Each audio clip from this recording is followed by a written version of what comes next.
So, Airy Auxiliary, it costs 3 generic and a white, creature bird soldier, flying. When Airy Auxiliary enters the battlefield, support 2. Put a +1/+1 counter on each of up to 2 other target creatures. So, and it's a 3/3.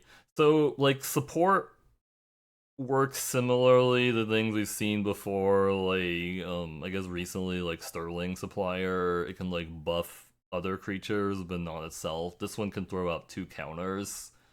Um, I just remember like cards like Sterling Supplier and the one from like Brothers War played out really well. Even though like individually you're not very excited about a 5 mana 3/4 flyer, you are interested in like a 5 mana 3/4 flyer that throws out a counter. Um, and this costs 1 mana less. It has 1 less toughness, but it throws out an extra counter. So I'm gonna rate this as like a C plus because I'm gonna think it's gonna play out like a Sterling Supplier. In it's gonna be a good enabler for like the +1/+1 counter synergy because there's +1/+1 counter synergies in white, black, and green in the set. All right, Ajani Fells the Godsire. 3 generic and 2 white. Enchantment Saga. As this saga enters and after your draw step, add a lore counter. Sacrifice after 3. 1. Exile target creature an opponent controls with power 3 or greater. 2. Create a 2/1 white cat warrior creature token, then put a vigilance counter on a creature you control. And then 3. Target creature you control gains double strike until end turn. Um, this card sort of reminds me of like Elspeth Conqueror's Dev, but not really because it's an uncommon and it like it is sort of like a 2-for-1. Like you'll probably find targets for like chapter 1, and then the 2/1 white cat warrior creature token is like fine. You can put the vigilance counter on any creature you control, not just the token. So it'll be fine, and then like target creature you control gains double strike until end turn. I'm thinking this is probably going to play out like a C, but it could be better. I don't know. It's just hard to like evaluate because there's like you would really want like all 3 of these things to be like relevant, and then like on turn 5 like a 2/1 might not be very relevant, but who knows? I mean, maybe it could be. All right, Argent Days. 1 generic and a white artifact. Argent Days enters the battlefield with 2 oil counters on it. Whenever 2 or more creatures attack, put an oil counter in Argent Days. Two generic and tap. Remove 2 oil counters from Argent Days. Exile another target non-land permanent. His controller draws 2 cards. So this is like a throwback to another card. I think it was like Oblation. I guess it's like similar. It's not exactly the same thing. Oblation says it's like the owner or target non-land permanent shuffles into their library and draws 2 cards. This just exiles it. I don't think this is gonna be very good because it feels like you have to, like, one, you don't really want to like exile your opponent's permanent to give them 2 cards. Because we had that similarly, I think it was like Obnixilis, the War of the Spark guy or whatever, and that card was pretty bad. Or Obnixilis, the Hate Twisted. Yeah, it's like destroy target creature, its controller draws 2 cards. I think the idea is that you're supposed to like exile your own permanent to draw 2 cards, but that just doesn't seem like that great. And if you're like exiling your opponent's permanent and giving them 2 cards, it basically have to be like an amazing permanent that you would be like okay with letting them have cards. So I had this rated as like a D. It probably should be close to like a D minus. Right, Charitable Levy, 1 generic and a white enchantment. Non-creature spells cost 1 generic more to cast. Whenever a player casts a non-creature spell, put a collection counter on Charitable Levy. And if there are 3 or more collection counters on it, sacrifice it. If you do, draw a card, and then you may search your library for a plains card, put it onto the battlefield tapped, and then shuffle. I think you should just not play this in your limited deck because for one thing, it like is it affects both players, and it's like yeah, I guess like if it gets to the point where it gets sacked, you kind of get like a 2-for-1 off of it, but I don't know. It just feels like there's gonna be a lot of you'd have to like kind of set up your deck in such a way that this doesn't like hurt you. I mean, yeah, you can trigger it off casting your own non-creature spell, but then you're just like taxing yourself for no reason. So I had this as like a D minus. Like I don't think you should actually put this in your deck unless you have like a very specific reason to. I don't know what that reason could be, but all right, Dog Umbra. One in a white enchantment aura, flash enchant creature. As long as another player controls enchanted creature, it can't attack or block. Otherwise, Dog Umbra has Umbra armor. So this is interesting. It's like you can use it to save your creature from like a damage spell or a destroy spell, or you can use it to stop your opponent's creature from attacking or blocking. It is a cool. I like the fact that it's like very flexible like that. On the other hand, I don't like the fact that it's like enchantment based removal, and I don't know. Usually, like enchantment based removal that doesn't like remove the creature from play tends to like play out really poorly. But I just have this as a C only because like it's flexible enough that you can use it to save your own creature, but this will also potentially cause some issues like with arena timing if because if you use this on a creature that's already blocked, it won't do anything. Also, like same thing, if you use this on a creature that's already attacked, it doesn't do. Like you just have to be aware that like this is not actually combat. Right, Envoy of the Onset. Envoy Envoy the Ancestors.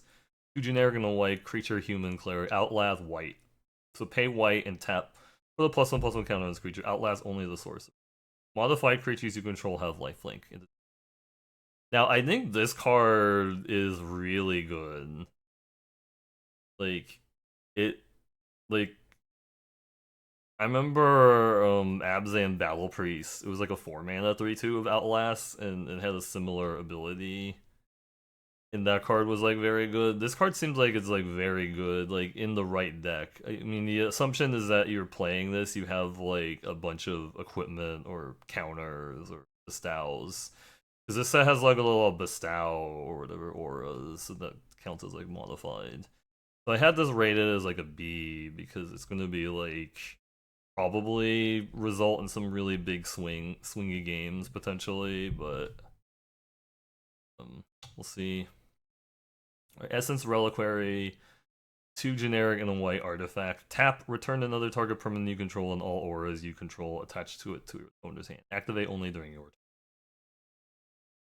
turn. I don't think this card is good. Like it very expensive. You can only activate it on your own turn. I hadn't seen like a lot of like ETBs where you're like super happy about it. I guess the whole idea is that it's like good in versus like your opponent's dog Umbra because it'll return the creature to your like this is like an out to like dog Umbra, I guess. Okay, actually I just found that like one of the things about makes dog Umbra good is that it strands any bestow cards on the creature.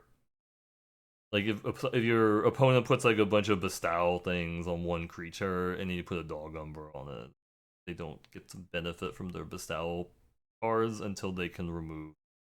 But again, I guess this is like I had this rated as like a D. I don't know. It just seems like very niche. Personally, like I don't know. It just doesn't seem like expel the unworthy. 1 generic and a white sorcery kicker. 2 generic and a white. You may pay an additional 2 and a white as you cast a spell.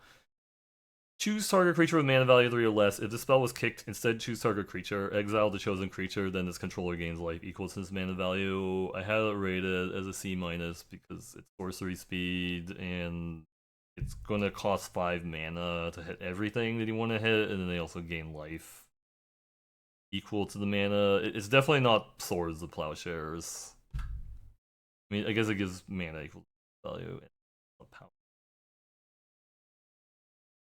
Flare Fortitude, 2 generic and 2 white instant. You may sacrifice a non-token white creature rather than pay this spell's mana cost. Till end of turn, your life total can't change, and permanents you control gain hexproof and indestructible. I had this as a D because I don't know. My experience is like these types of effects tend to like underperform. Like they had a similar card to this in like Wilds of Eldraine. I think it was like Eerie Passage or something. It didn't really like work very well. Like this definitely feels like it's a card that's like more aimed towards like EDH as opposed to limited. So I had it rate as a D. Alright, Glyph Elemental, 1 generic and a white, Enchantment Creature Elemental, Bestow. So I think this is like the first Bestow card we've looked at today. But so the Bestow works is that if you cast this card for the Bestow cost, it's an aura spell with Enchant Creature. It becomes a creature again if it's not attached. So landfall, whenever a land enters the battlefield under control, put a +1/+1 counter on Glyph Elemental. Enchanted creature gets +1/+1 for each +1/+1 counter on Glyph. So I had this rated as like a C. It's not as exciting as like they've had like creatures before they get +1/+1 counters when there's like landfall. I think it was like the fledgling from like BFZ. That card was really good, but that card also got flying. This one, like it starts out bigger. I mean, the bestow cost is not bad, I guess. But again, it's not actually adding any stats. Like unlike normal bestows, like where they add like it adds like +2/+2 or something. It's not actually adding any stats to the creature unless it has +1/+1 counters on. But I don't know. I could be wrong. It could actually be better than what I think it is, but it feels like this is the type of card you want to like curve out with, and then it's gonna be really not great. Like I mean, I guess a lot of 2-drops just kind of fall off. Like it doesn't give me like it's not like some of the other bestows where they have like a lot of like other things going on for it. Okay, so Guardian of the Forgotten, 3 generic and a white creature, Elephant Warrior, Vigilance. Whenever a modified creature you control dies, manifest the top card of your library. And we already talked about manifesting and what modified means. So it's a 4/4. Uh, I mean, it forces your opponent to kill this first, which is good. So I have it rated as a B minus. Like, because like the thing is, your opponent's not going to kill anything else because like I guess they don't want to give you like 3/2/2s or whatever, turn into creatures. But it could actually be closer to like a C plus, honestly. It really depends on like how good like the aura deck plays out. I don't know. Guide the Souls, 1 white, creature human cleric. Whenever another creature enters the battlefield under your control, you gain 1 life and an energy counter. Whenever you attack, you may pay 3 energy counters. When you do, put 2 +1/+1 counters and a flying counter on target attacking creature. It becomes an angel in addition to types. So I think this is really powerful because it's a energy enabler, because like the energy that like Jeskai has, or white blue red, they have a lot of like energy payoffs and they need energy fuel, and it's also like a good payoff for like energy because it can make one of your creatures have permanently better attacks. Like the guide itself doesn't need to attack, you just need to attack and have 3 energy to pay. But just being able to like give your creature permanent +2/+2 and a flying, and you can also do it multiple times, like not on one attack, but like say if you attack with the same creature twice, you could give it multiple, you could give it extra counters and extra flying counters. That might come up sometime, but So yeah, I had that rated as a B, just because it's really good. I don't know, like, I could definitely see it being like a B plus, essentially, depending on how easy it is to get energy. Or Hex Gold Sliff, one generic and a white. Creature Sliff, when Hex Gold Sliff enters the battlefield, you get 2 energy counters. Whenever Hex Gold Sliff attacks, you may pay 2 energy. If you do, it gains first strike until end of turn. Whenever Hex Gold Sliff deals combat damage to a player, put a +1/+1 counter. So, I do like the fact that it's a 2/1. The other Sliff I saw was like a 1/1. Like, if you play this early, it could potentially get out of control, like gaining the first strike until end of turn. The thing is, like, I guess, like, say you play it and then they don't have like a blocker, or they have a blocker. It's like a 2/2, and you like attack and you pay to get a first strike. It, they don't block because they don't want to just like lose a creature, and now it's a 3/2 or whatever. But if you don't have any more energy, it's a 3/2 now. And they could just block it the next turn with the 2/2. So I don't know. Like, I guess if you have like a lot of ways of backing it up, it could be pretty good. But I'm just gonna say it's like a C minus, because I don't know. I just feel like it's. I mean, it's a common. You can't like expect a ton from it, but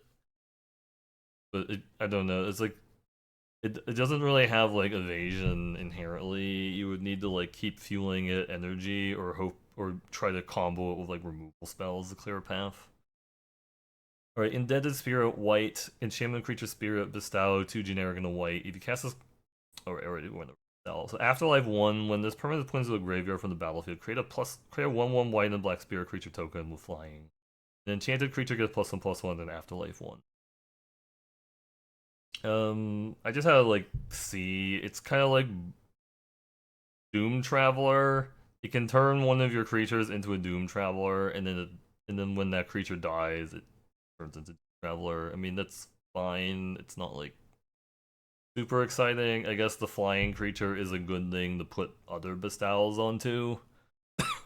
That could raise the value of this card, but I'm not like super excited about it. Alright, Inspired Inventor, 2 generic and a white, creature, human, artificer. When Inspired Inventor enters the battlefield, choose 1. You get 3 energy counters, put a +1/+1 counter on target creature, and then create a 1/1 colorless servo artifact creature token. So the reason I like this card is because it fits into a lot of different archetypes. Like, it fits into the Jeskai energy, it fits into the Abzan counters, and it also fits into like black red affinity with the servo artifact creature token. So I had this rated as like a C plus, just because it is very, it's like a very good glue card for like a lot of different archetypes. And I don't expect to see it like go late or whatever, just because it does that. Jolted Awake, 1 white sorcery. Choose up to 1 target artifact creature card in your graveyard. You get 2 energy, and you may pay an amount of energy equal to that card's mana value if you do graveyard on the battlefield. I don't know. I think this card looks like it's gonna play out like Helping Hands, which was like a card that was not like very good in like LCI, but it can return like an artifact potentially. Like, maybe you had like a really good artifact that went into the graveyard. I think most of the artifacts that go into the graveyard in this format are creatures.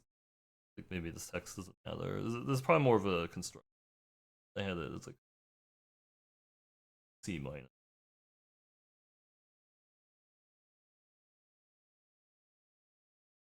All right, Mandibular Kite. Artifact white. Artifact equipment living weapon. When this equipment enters the battlefield, create a 0/0 black Pyrexian germ creature token and then attach this. Equipped creature gets +1/+1 that has flying. Equip 3 and a white. Um, I'm not really a fan of like either of like the stat line or the equip. I mean, I understand because it's like a 1/1 flyer, and like 4 mana to equip and get flying is like, it's definitely not Hex Gold Hover Wings or what. Same thing. I don't know. I guess Hexhold Hover Wings is a little different too. Like that only gave like 1 power, I think. Oh yeah, that like power. I don't know. I guess maybe this is like a C minus, just because it's going to be good in the modular decks, the modified deck. I mean, but I don't really think you want to be playing it unless you have like modified payoffs. Alright, Metastatic Evangel, 1 generic and a white creature. Pyrexian Human Cleric, whenever a non-token creature enters the battlefield under control, proliferate 1. So yeah, the stat line's not good. 2 mana 3/1. It's like good because like proliferate is really good with energy and it's really good with +1/+1 counters. So I'm gonna put it down as like C plus in when you like assuming you have like the energy and +1/+1 counter payoffs. Right, Muster Departed, 2 generic and a white. Enchantment, when Muster Departed enters the battlefield, create a 1/1 white spirit creature token with flying. Morbid, at the beginning of your end step, if a creature dies this turn, populate. Create a token that's a copy of a creature token you control. So, um, I don't really like this card because it only triggers on your end step, so you have to like figure out ways to like trade creatures on your turn or sacrifice creatures, and you have to do it before your end step. It's like this feels like a bit more like a win more, or like I had it as like a C minus, but I probably put it down as like a D plus honestly because it just feels like very low value. I mean, if you have like other creature tokens that go well with this maybe, but there's not like a ton of like big creature tokens I saw. Alright, Nyxborn Unicorn, 1 generic and a white, enchantment creature unicorn, bestow, 3 generic and a white. Mentor, enchanted creature gets +2/+2 and has mentor. Well, a 2/2 is probably not mentoring very much by itself, so like I think the assumption is that you're bestowing this.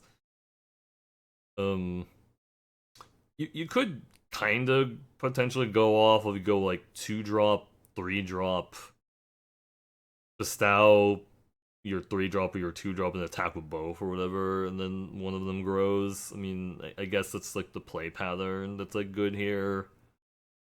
I don't know. I'm gonna say this is like a C to C plus type of card. It'll be good in the modified matter things because theoretically this will create, assuming you get the mentor trigger off it, and you have this bestowed on something and you maybe get the mentor trigger, it will create like 2 modified creatures, which is nice, but I'm not excited about it. Speaking of things that you might want to bestow onto is Ocelot Pride. White creature cat, first strike, lifelink, ascend. If you control 10 or more permanents, you get the City's Blessing for the rest of the game. At the beginning of your end step, if you gain life this turn, create a 1/1 white cat creature. And if you have the City's Blessing for each token you control at the end of the battlefield, create a token as a copy of it. So this is like a good thing to like put auras onto because first strike and lifelink are things that are like good, or counters on this makes it good. Um and yeah, this also can help you do like the go wide strategy by making cat creature tokens that maybe you could also like bestow them. The cat creature tokens don't have any abilities, but you could use them to like put other style onto it. Like I'm gonna say if you have like the right support for this card, it'll be like a B. Like support as in like ways to make it bigger. Like if you're just playing it as a 1/1 first strike lifelink, it's gonna it probably won't do a lot. It'll probably make like 1 token, and then your opponent will play 2/2. You need to have support for it. Alright, Pearl Ear, Imperial Advisor, 1 generic, 2 white, legendary creature, Fox Advisor, lifelink, enchantment spells you cast have an affinity for auras. They cost 1 less to cast for each aura you control. Whenever you cast an aura spell that targets a modified permanent you control, draw a card. So, I mean, the fail state of this is a 3-mana 3/4 lifelink. I don't think that's bad. So it's a good thing to put Bestow onto because, like, you know, like lifelink is good. Like Bestow, it makes like your enchantments get cheaper the more, or sorry, your aura. I guess your enchantments get cheaper the more auras you have. And then if it pays you off for like stacking an aura onto something that's already modified, like maybe it has equipment or like a +1/+1 counter or another aura, you get to draw a card. So this card could go off. Um, I had it down as like a C plus. I could put it down as like maybe as a B minus if you have like the right support for it again. I mean, I think like the fail case of like a 3/4 lifelink for 3 isn't horrible in of itself or whatever. It's just depends on how many auras I guess you get in the draft. But like making auras cheaper isn't irrelevant. Making enchantments cheaper isn't relevant. Alright, Felia, Exuberant, Shepherd, 1 generic and white, legendary creature dog, flash. Whenever Felia, Exuberant, Shepherd attacks, exile up to 1 other target non-land permanent. At the beginning of your next end step, return that card to the battlefield under its control. If it entered under your control, put a +1/+1 counter on Felia, 2/2. So this card's similar to like Flicker Wisp. It can be like really good. Like it has like a modified synergy. Like it can save a creature, and it also has modified synergy because if it saves your own creature, get a +1/+1 counter. You can also like do things in the middle of combat, like mess up a double block, for example, or like you could like exile one of your opponent's bestow things in middle of combat, so like their creature is smaller. I mean, there's a lot of like little things you can do with this card that I think like it makes me want to put it down like a minus whatever, just because there's like a lot of like little tricks you can do with it. All right, Proud Pack Rhino, 2 generic and white creature Rhino. When Proud Pack Rhino enters the battlefield, choose one. Put a shield counter on target permanent. If it would be dealt damage or destroyed, remove a shield counter from it. Proliferate. Choose any number of permanent and or player, then give each another counter of each kind they're already there. I mean, the floor on this is fine. It's like very good with other +1/+1 counters. That's like your ideal scenario. Like, so I would say it's like a C in that case. Like a 3/3 with a shield counter is fine, or a 3/3 that proliferated is also added another 1/1 counter. But there could be like some scenarios where like you're adding like multiple 1/1 counter. Again, this can also like increase your energy count as well. It's probably like less exciting if that's all you're doing, right? But there could be like some scenarios where you add an energy counter and like a couple +1/+1 counters, and then it gets exciting. Or Rose-Caught Knight, it's this 4 generic and a white creature human knight vigilance. When Rose-Caught Knight enters the battlefield, you may look at the top 6. Sorry, you look at the 6 top cards of your library. You may reveal an artifact or enchantment card from among them and put it to your hand. Put the rest on the bottom of your library in a random. If you didn't put a card in your hand this way, put a +1/+1 counter on Rose-Caught Knight. Is 3. This card feels like it's going to be very bad if you whiff with it, because it'll be a 4/5 vigilance. I mean, that's not very exciting. But I mean, you look at 6 cards. If you built your deck right, you'll probably get something with it. So I had a C. All right, Solstice Zealot, 2 generic and a white creature Rhino Cleric. When Solstice Zealot enters the battlefield, you get 2 energy counters. Tap, pay energy, tap target creature. They had a card similar like this in like Kaladesh. Like it could tap for energy. It's fine. I don't really like the stat line very much. It only gets to tap twice, I guess, if you don't give it any more energy. Maybe that's all you need. I don't know. I had it like a C minus. Again, it's not super excited about 3 mana 2/3. Static Prison, white enchantment. When Static Prison enters the battlefield, exile target non-land permanent opponent control until Static Prison leaves the battlefield. Get 2 energy counters. At the beginning of your pre-combat main phase, sacrifice Static Prison unless you pay. So this isn't really like a permanent I wouldn't treat this as like a permanent removal card. It's more like temporary removal. You're just playing it as a tempo card. And usually, like, tempo cards like this don't play out super well. Like, Heliod's Punishment is like an example of like a tempo card. I don't know. I guess the Vortex from like Strixhaven, I think it was like Detention Vortex or something like that. That was also like not very good. But I mean, I don't know. I had this rated as a E or whatever, but I know if it's like all you need to do is like win the game, is exile their permanent like for 2 line. It does hit any permanent non-land permanent. Thraben Charm, 1 white and a generic instant. Choose one. Thraben Charm deals damage equal to twice the number of creatures you control to target creature. Destroy target enchantments. Exile any number of targets players' graveyards. None of the abilities are super exciting, but it it's flexible enough that I have the rate of the C. It's very flexible. Because like there's probably gonna be times like you want to use any, like again, exiling is relevant with like all the reanimation. Alright, Voltstorm Angel, 3 generic, 2 white, creature angel flying. When Voltstorm Angel enters the battlefield, get 3 energy counters. At the beginning of combat on your turn, you may pay 2 energy. When you do choose one, Voltstorm Angel gains vigilance and lifelink until end of turn, and or other creatures you control get plus and plus.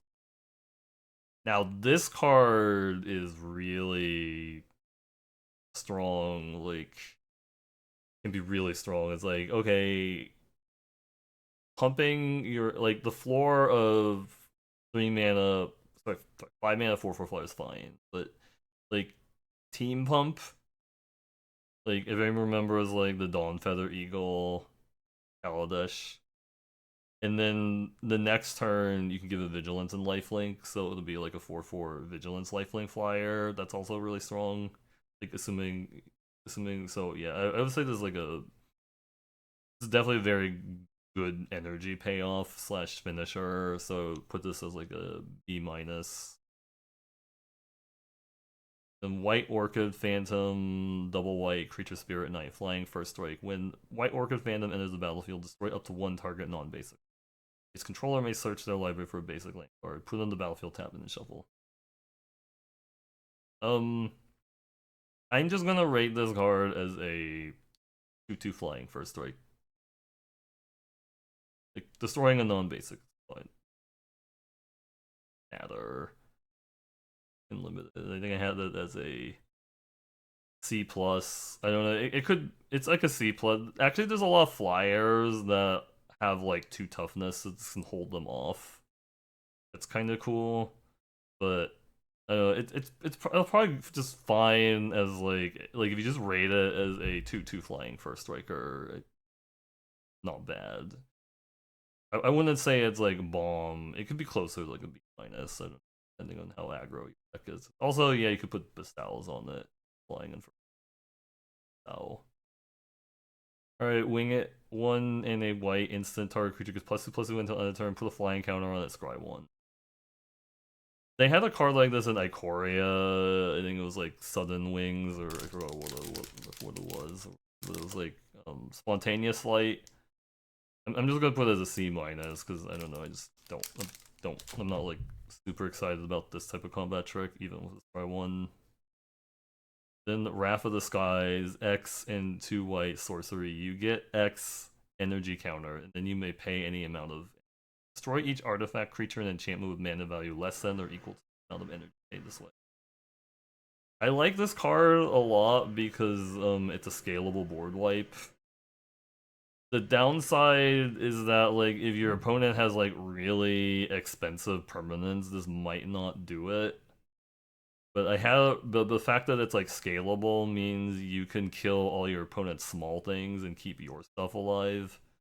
So I had it rated as a B. I don't know. It was like the format turns out like, oh, your opponent's playing a bunch of like 7 drops, and then the thing is also you don't have to like pay X to get the energy for this. Like if you have energy laying around from other cards, then you don't necessarily even need to pay any mana for this. Like say you had like 3 energy laying around, like some other energy creator that instead, and then that makes it better. So I would put this as like a B, like assuming you have like energy from other places. But it's like fine if you don't from other places, but I would try to